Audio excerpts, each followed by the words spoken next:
दोस्तों ये वो ज़माना है जब हर व्यक्ति अपने फ्यूचर के बारे में, अपने भविष्य के बारे में, अपने एजुकेशन के बारे में, अपनी फैमिली के बारे में, अपने रोज़गार के बारे में, अपने करियर के बारे में जानना चाहता है। कभी अंक ज्योतिष के माध्यम से, कभी अपनी जन्मतिथि को बताकर, कभी एस्ट्रोलॉजर के माध्यम से, कभी हस्तरेखा वैज्ञानिक के माध्यम से। आज जितने भी चैनल हैं, आप सुबह टीवी जब खोलते होंगे तो तमाम लोग ऐसी बातें लेकर बैठे होंगे कि कल आपका कैसा जाएगा और आज आपका कैसा जाएगा। और वो लोग आपको बताते हैं ये पूजा करिए, ये पाठ करिए, इस चीज़ का दान करें, यहाँ के चक्कर लगाएं। और आप दिन भर आपका, अगर आप गौर से सुने तो ऐसा लगता है कि ज़िंदगी का लगभग 1/4 हिस्सा आपका जाप और चक्रों में बीत जाएगा, तब आपकी ज़िंदगी में वो सुधार होंगे जिसकी आप उम्मीद करते हैं। बट ऐसे भी व्यक्ति हमारे समाज में हैं, हमारे बीच में हैं, जिनको भगवान ने ऐसी शक्तियों से नवाजा है कि वो सिर्फ आपका सवाल सुनकर आपके बारे में, आपके बीते हुए कल के बारे में, आपके आने हुए कल के बारे में, आपके वर्तमान के बारे में बिना कुछ देखे, बिना कुछ जाने सारी बातें बता सकते हैं। ऐसे ही शख्स आज हमारे स्टूडियो में मौजूद है। हम उनका तारुफ, उनका परिचय आपसे करवाना चाहते हैं। हमारे बीच में है सुसेन कुमार निगम जी। मैं दर्शकों से आपको तारुफ करा रहा हूँ। तो आप प्रेडिक्टर हैं और आपने अभी तक कम से कम 20 ऐसी बड़ी छोटी घटनाओं के बारे में पहले से प्रेडिक्ट किया है जो 100% सही निकली है, जिनकी भविष्यवाणियाँ 100% सही निकली है। चाहे वो 2008 में दिल्ली बम कांड हो, चाहे वो 2008 में ही ताज पर आतंकवादी हमला हो, चाहे वो 2008 में ही जयपुर रिफाइनरी में आग लगी हो, 2009 में घनश्याम सिंह केवट का इनकाउंटर हो, और 2013 में अभी बहुत हालिया दिनों में बहुत चर्चा में रहा है वो केस शोभन सरकार का जो भविष्यवाणी थी उस पर हो, 5 राज्यों का इलेक्शन हो। अभी 2013 और 14 में भी आपने कुछ अच्छी भविष्यवाणियाँ की हैं। केजरीवाल को सरकार बनाने में वो बन पाएंगे कि नहीं बन पाएंगे, सीएम कौन होगा, इस पर भी आपने जो भी भविष्यवाणी करी थी, जो भी प्रेडिक्ट किया था, वो 101% सत्य साबित हुआ है। सबसे पहले हम बात करते हैं 2008 से शुरू करते हैं, जब आपने सबसे पहली भविष्यवाणी करी थी बॉम्बे या दिल्ली के बम ब्लास्ट के बारे में। तो क्या कैसे आपको पता चला कि दिल्ली में इस तरह की घटनाएँ होने वाली हैं? मुझे अचानक ऐसा लगा कि सन 2008 में कि कोई ऐसा बॉम्ब ब्लास्ट होने वाला है जहाँ पे बहुत ही लोगों के जान माल का नुकसान होने वाला है। और मैंने अपने काफ़ी लोगों को बताया उसमें कि मुझे इस तरह की चीज़ें दिख रही थी कि लोग बहुत खून निकल रहा है, बहुत बुरी तरह से क्षतिग्रस्त हो चुके हैं, माली तौर पर नुकसान हो चुका है। उसके बाद भी मैं उसको चाह कर भी नहीं रोक सका। मैंने काफ़ी लोगों को बताया लेकिन मैं कुछ भी नहीं कर सका।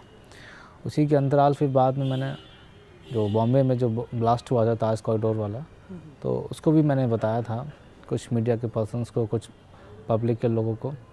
उसको मैंने ऐसे प्रेडिक्ट किया था कि मुझे ऐसा दिख रहा था कि जैसे चौराहा होता है उसी तरीके के, जहाँ पे चौराहे की तरह और भी सारे रोड्स मिलते हैं, वहाँ पे एक बिल्डिंग है। उस बिल्डिंग में 7 से 8 लोग हैं जो ऊपर की तरफ हैं और वहाँ पे अंदर चले आए हैं वो लोग। उसके बाद उन्होंने पूरी बिल्डिंग पे को कैप्चर कर लिया है, वहाँ के लोगों को बंदी बना लिया है। और ऐसे लोग जून जुलाई के लगभग बॉम्बे में आ गए थे और पानी के रास्ते वो लोग आएंगे, और ये बताया था मैंने। और एक जो हुलिया था एक व्यक्ति का, मैंने वो भी बताया था कि एक पतला सा बंदा है जिसका चेहरा पतला पतला सा है, ठीक है, और फ्रेंच का दाढ़ी रखता है या फ्रेंच की दाढ़ी से इतनी ही निकलती है, ठीक है। बाद में पता चला कि तौफीक नाम का ऐसा व्यक्ति था जो कि आतंकवादी था, वो उसे घोषित किया गया था और उसी का उसमें दारोमदार था काफ़ी, जो बॉम्बे ताज कॉरिडोर में हुआ। अच्छा, ये जो आपने प्रेडिक्ट किया था 2008 में ही जो जयपुर में रिफाइनरी में आग लगी थी, उसके बारे में कैसे आपने प्रेडिक्ट कर दिया था? कुछ आपको अंदेशा था या कुछ ऐसा? नहीं, अंदेशा बस मुझे कोई भी सवाल पूछता है, कुछ भी पूछता है या मुझे कभी भी कुछ भी दिखता है, ठीक है, मुझसे मुझे दिखता है चीज़ें। मुझे दिखा कि कोई हाईवे जैसा रोड जा रहा है, वहाँ पे फुटपाथ है और एक बहुत बड़ी सी रिफाइनरी है और वहाँ पे अचानक कोई आग लग गई है किसी कारण वजह से, वो मुझे लगते हुए दिखा। और मैं सोचा था कि मथुरा रिफाइनरी होगी, लेकिन वो रिफाइनरी निकली जयपुर। और बाद में अंततः वो भी प्रेडिक्शन मेरा सही साबित हुआ और लोगों के सामने वो आया। बम ब्लास्ट होना या नेचुरल कोई डिजास्टर आना, सूखा पड़ना, बारिश नहीं होना, या चुनाव के बारे में, इसके बारे में प्रेडिक्ट करना लोग ऐसा कहते हैं आसान है, बट किसी इंडिविजुअल बंदे के बारे में प्रेडिक्ट करना, उसको बिना जाने हुए, बिना समझे हुए, यानी उसके बारे में आपके पास कोई ऐसी डिटेल नहीं है, फिर भी आपने उसके बारे में बता दिया कि ये इसका क्या होने वाला है। जैसे आपने 2009 में या 11 में शायद 2009 में घनश्याम सिंह केवट के घनश्याम सिंह से। उसके बारे में कैसे? हाँ, तो मेरा भाई व्यक्तिगत किसी अपने काम के लिए स्टेट ऑफिस गया हुआ था। वहाँ पे जब वो ऑफिस में गया तो कुछ पुलिस के इंस्पेक्टर, स्टेट के इंस्पेक्टर्स थे, वो हेडफोन पे उनकी बातें सुन रहे थे। तो मेरे भाई ने कहा कि ये लोग क्या कर रहे हैं, तो उन्होंने कहा कि इस चीज़ों को ट्रेस आउट करते हैं, उनकी जो लोकेशंस को। तो मेरे भाई ने कहा कि मेरा छोटा भाई है, खुद ही ऑलरेडी इन सब चीज़ों को वो बता देता है वो। तो उन्होंने कहा ठीक है, मैं मिलूँगा या फिर हम उनसे खुद मिलने जाएंगे या फिर आप उनको लेके आइएगा।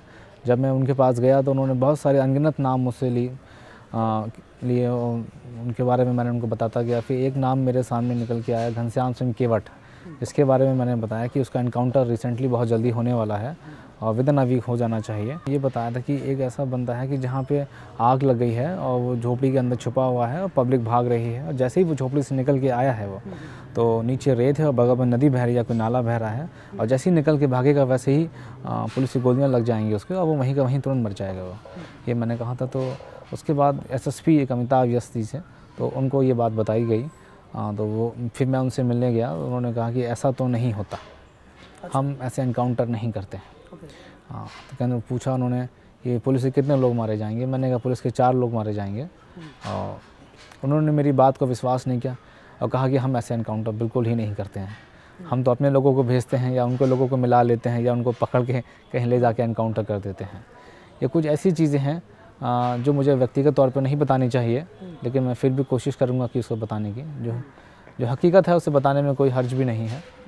तो उन्होंने मेरी बात पे बिल्कुल विश्वास नहीं किया और उसको डिनाई कर दिया, एक तरह से खारिज कर दिया। और कुछ ही समय बाद ऐसा हुआ कि उनके पास ऊपर से ऑर्डर्स आए और आफ्टर अ वीक फिर घनश्याम सिंह केवट का एनकाउंटर हुआ और उस एनकाउंटर को कम से कम 48 घंटे लगे। अब तक का यूपी पुलिस का ब्लैकलिस्टेड एनकाउंटर था वो मारा नहीं जा रहा था। एक दिन पूरा निकल चुका था और मैं टेलीफोन से लाइव बात कर रहा था आनंद देव तिवारी जी से, जो कि ASP थे उस वक्त STF में, और मौजूदा तौर पे वो आज IPS हैं सिद्धार्थनगर में। तो उनको मैंने कहा था कि मैंने कहा भैया जब तक वो झोपड़ी से बाहर निकल के आएगा नहीं, ठीक है, भागेगा नहीं, तब तक उसे गोली नहीं लगेगी। ये बात कई बार हुई और वो समय नज़दीक आ गया जब उन्होंने कहा मुझसे फ़ोन पे कि वो भाग रहा है। मैंने कहा बस भैया वो मरने वाला है 10 मिनट के अंदर, ठीक है। उसके बाद फिर मेरी उनकी बात ना हो पाई, मैंने फ़ोन करता रह गया और वहाँ पे वो डेथ हो चुकी थी उसकी। और फाइनली पुलिस के 4 आदमी मारे जा चुके थे, ठीक है।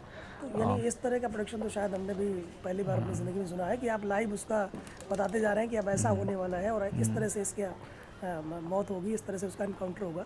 अच्छा, उसके बाद आपने 2011 में भी एक वो किया था, भविष्यवाणी करी थी शायद।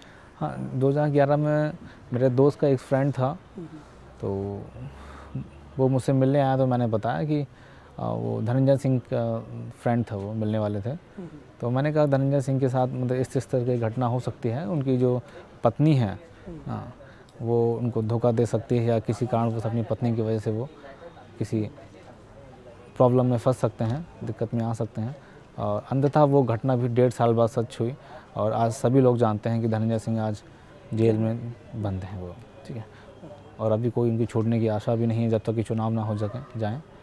सुशांत जी, कभी ऐसा हुआ है कि जो आपने प्रोडक्शन किए हों जब वो सही साबित हुए हों, जी, तो लोगों का जो आपके प्रति रिएक्शन रहा है, जैसे बहुत सारे लोग कहते हैं ये कैसे पॉसिबल है, ऐसा तो कोई कह नहीं सकता, फिर उनका पहला रिएक्शन क्या होता है जब वो घटना सत्य होती है? नहीं, उनका रिएक्शन ये होता है कि पहले तो वो मुझे मिल भी नहीं पाते जल्दी, और जब पता लगता है कि हाँ कि किसी कारणवश उनको मेरा नंबर मिल जाता है दोबारा फिर से, तो मैं उनसे बात होती तो मुझे मुबारकबाद देते हैं और तहे दिल से शुक्रिया अदा करते हैं बस। और सही बात कहूँ तो मैं खुद भी भूल जाता हूँ कि मैंने क्या कहा था। हमें मुझे याद नहीं रहता कि मैंने क्या कहा था। मैंने कहा ठीक है भाई, आप बात सच हुई, आप ठीक हैं, तो बस। केजरीवाल जी के बारे में भी आपने कोई भविष्यवाणी करी थी, प्रेडिक्शन दिया था कि वो CM बन पाएंगे कि नहीं बन पाएंगे, उसके बारे में किस तरह के आपको? हाँ, जैसे कि अभी 7 दिसंबर को मैंने प्रेडिक्शन किया था, 5 तारीख को ही किया था, और 7 तारीख और 8 तारीख को वो न्यूज़पेपर दिव्य संदेश में, निष्पक्ष दिव्य संदेश में वो पब्लिश भी हुआ था। मैंने उसमें ये कहा था कि 5 राज्यों के बारे में जो था, और दिल्ली के बारे में स्पेशली मैंने कहा था कि वहाँ पर शीला दीक्षित की जो सरकार होगी वो बहुत ही बुरी तरीके से हारेगी, वहाँ से पराजित होगी, और केजरीवाल वहाँ से काफ़ी अच्छे बहुमत से विजय होंगे वो, लेकिन फाइनली ऐसा नहीं हो पाया, ठीक है। लेकिन जो मैंने कहा था वो हुआ, और दिल्ली की पब्लिक ने उन्हें सीएम बनाया, और आज वो सीएम हैं। कुर्सी पर जी आने वाले लोकसभा के इलेक्शन के बारे में भी कुछ आपने भविष्यवाणियाँ प्रेडिक्शन किया हुआ है? हाँ, आने वाले लोकसभा के बारे में मैंने प्रेडिक्शन ये किया है कि बीजेपी काफ़ी हद तक बहुमत में आएगी वो, ठीक है।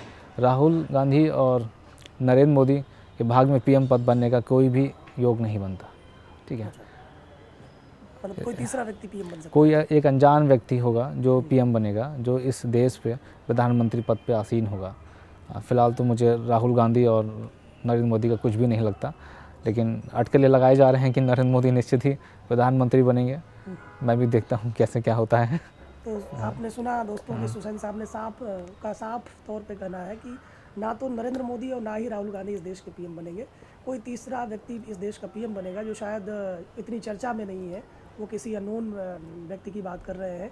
आपकी बात कहाँ तक सत्य होगी ये 3-4 महीने बाद मालूम चल जाएंगे।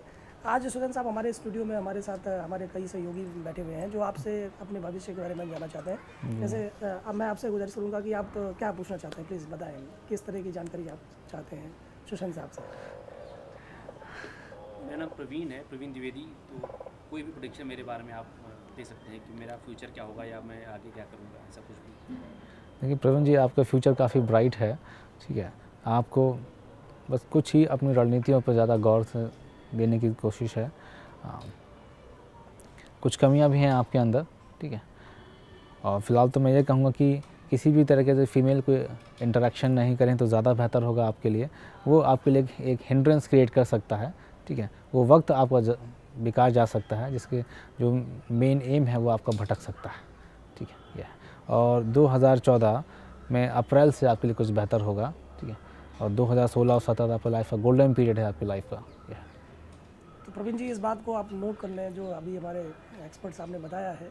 अब मैं दूसरे साहब से गुजारिश करूँगा, जो जब हमने इस कार्यक्रम के बारे में आप लोगों से बताया था तो उन्होंने उतना यकीन नहीं किया था। ऐसा कैसे पॉसिबल है कि मैंने सवाल किया और उन्होंने सब कुछ बता दिया? बहुत सारे लोग कुंडली देखते हैं, अंक ज्योतिष से बात करते हैं, जन्मतिथि पूछते हैं या हाथ देखते हैं जी। तो ऐसे ही एक शख्स हमारे बीच सुबह से बैठे हुए थे हमारे स्टूडियो में, अजय साहब से मैं गुजारिश, पंकज जी, आई थिंक पंकज जी नाम है आपका, आप क्या जानना चाहता हूँ अपना भविष्य कैसा रहेगा? पंकज जी, आपका भविष्य अच्छा है, काफ़ी लाइफ में काफ़ी अप्स एंड डाउन्स हैं, बहुत ज़्यादा हैं, ठीक है। आप चीज़ों के पीछे भागते हो, जब भी हम कई चीज़ों के पीछे भागते हैं वो कभी हमें नहीं मिलती, कभी नहीं मिलती है, हाँ, ठीक है। भागते भागते हम जो हमारा अपना खुद का है चीज़ें वो हट जाती हैं, भटकाव आता है, ठीक है। कभी कभी आपके अंदर ये है कि आप चीज़ों को फॉलोअप करते हो, ठीक है। आप चीज़ों को फॉलोअप करते हो, दूसरों को फॉलोअप करने की कोशिश करते हो, वो आपके लिए सबसे बड़ा ड्रॉबैक है आपकी लाइफ का, ठीक है। और भगवान ने चाहा जल्दी ही आपका समय भी अच्छा आने वाला है। बस कुछ चीज़ों को आप में सुधार की ज़रूरत है। आप किसी को फॉलोअप ना करें, कोशिश करें कि लोग आपको फॉलोअप करें, ठीक है। हाँ, ये अच्छी बात है कि जो हमारे आपने जिन जिन लोगों से अभी तक डिस्कस किया होगा वो बताते हैं कि फला की पूजा करो, फला का जाप करो या फला चीज़ का दान करो, लेकिन सुशांत साहब ऐसा कुछ भी नहीं बताते। ये बस ये बताते हैं कि आप कहाँ पे जा रहे हो और उस ट्रैक पर आप सही जा रहे हो कि नहीं जा रहे हो। ये बहुत अच्छी बात है, अंधविश्वास से दूर है। एक ऐसी ईश्वरीय शक्ति है आपके पास जो सामने वाले के जवाब को, सामने वाले के सवाल को बहुत बेहतरी से उसको प्रोडक्शन करते हैं। अब हमारे साथ में कुछ महिलाएं भी बैठी हुई हैं, कुछ लड़कियां भी आई हुई हैं, जिनमें से एक हैं आशा जी, जिनकी शादी नहीं हो पा रही है, पिछले कई महीनों से परेशान है। उनके बारे में कुछ बताएं। आशा जी की शादी तो मुश्किल है, हाँ मुश्किल है, और अभी तो फ़िलहाल मुझे लगता भी नहीं, कम से कम 2 साल के बाद या 4 साल के बाद लगभग शादी का कुछ बनता है। अभी तो कुछ भी नहीं बनता, हाँ, और कोशिश भी ना करें और होगी भी नहीं फ़िलहाल तो इतनी जल्दी। तो आशा जी, आपके लिए एक हिदायत दी है प्रोड्यूसर साहब ने, हमारे सुशांत साहब ने, कि आप अभी 3-4 साल इंतज़ार करें, बेहतर होगा आप अपने फ्यूचर पे ध्यान दें, अपने करियर पे ध्यान दें, अपने को और स्ट्रॉन्ग करें। इसी आशा जी की इस आशावादी प्रोड्यूसर साहब के जवाब के साथ हम अपने इस कार्यक्रम को यहीं पे वाइंड अप करते हैं। अगले एपिसोड में अगले हफ्ते फिर कुछ नए लोगों के साथ, कुछ नए सवालों के साथ, कुछ नए प्रोडक्शंस के साथ, लेकिन हमारे एक्सपर्ट वही रहेंगे, सुशांत साहब के साथ हम फिर मौजूद होंगे आपके बीच। तब तक के लिए नमस्कार, बहुत बहुत नमस्कार।